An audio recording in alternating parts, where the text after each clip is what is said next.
Hey, what is up guys, and welcome to a quick tutorial on this Japanese style house. A fairly simple build that should look great thrown into any small town in the hills or fishing village on the coast. With that said, let's go ahead and get started. First things first, take out some oak wood planks, and we're going to begin with the front of the house, using these to create a gap of 1, 2 gaps of 3, and then another gap of 1. The right side of the home is going to be very similar, but it'll only have 1 gap of 3 in the center. After that, just repeat those same steps for the back and left side of the house. Next, take out some half slabs using that same material and fill in all of the gaps in between, including the center. This is going to form our raised foundation for the house. Once that's done, take out some crimson planks and create pillars that are each 4 blocks tall above every single one of the original full blocks that we placed. Then, simply connect each of those with a crossbeam. After that, we're going to add in 2 more pillars on each side of the house that are 4 blocks tall with a gap of 3 in between them, just like the ones on the first level, and make sure to connect each of these with a crossbeam. Next, we need to add in 2 more crossbeams below those on the long sides of the house. Make sure these each have a 1 block gap between them and the beams on top. For the short sides, we're going to mix it up a bit using this checkered pattern. To prep for our roof, all we need to do is place 3 full blocks in the shape of a triangle on both short ends of the top. Make sure to connect the 2 points with a crossbeam to finish it off. Now we can start to fill in the 1 gap walls on the first floor using some white wool.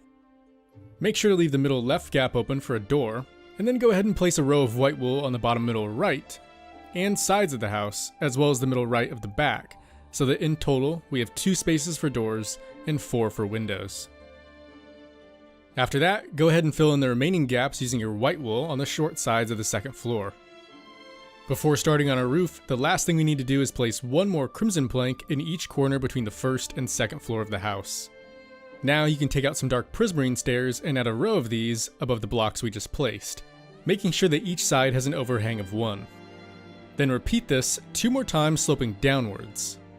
And don't forget to add in some upside down stairs under the overhangs once you're done. For the back of the house, just repeat those same exact steps.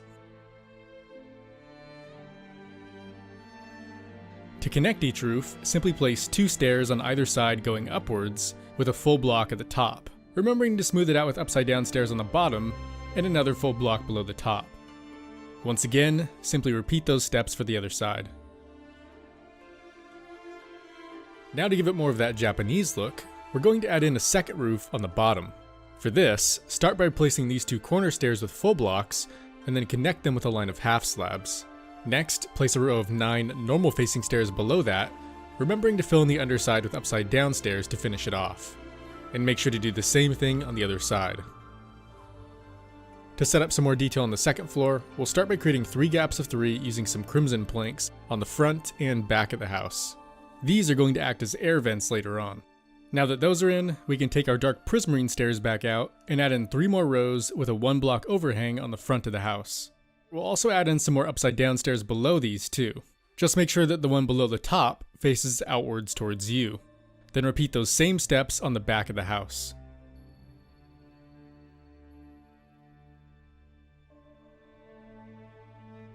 For our fancy roof design, it's going to be pretty simple. Just add 1 full block and 1 stair on the end, do the same thing above that, shifted 1 block over, then add a final stair facing the opposite direction on top. Next, add 1 full block in the corner, 4 full blocks on the bottom, 2 half slabs on top of those, and then 2 more half slabs and 1 full block leading toward the center. And that should give you a nice slope. For the right side, just repeat that same process. Next, go ahead and fill in all 6 of those air vents we made earlier with some crimson fences.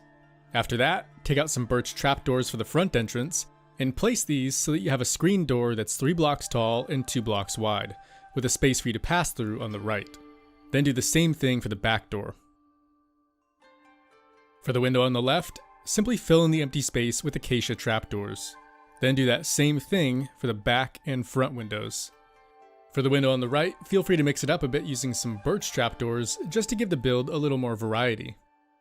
Now that those are finished, take out some spruce planks for the front porch and place the first one 2 blocks away from the house, then another diagonally into the right of that, a third 3 blocks away, and then a final full block 2 away from the house.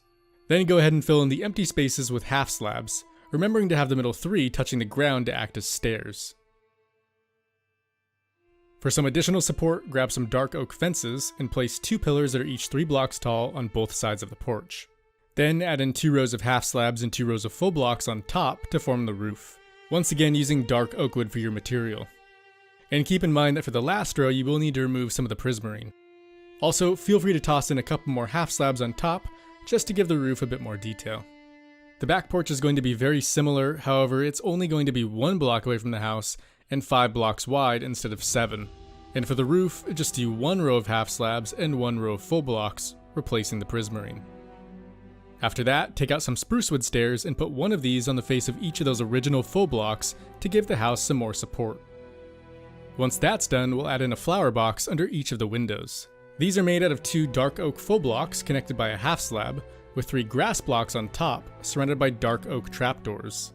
And feel free to add whatever kind of vegetation you want on top, and repeat the same design under each of the remaining windows.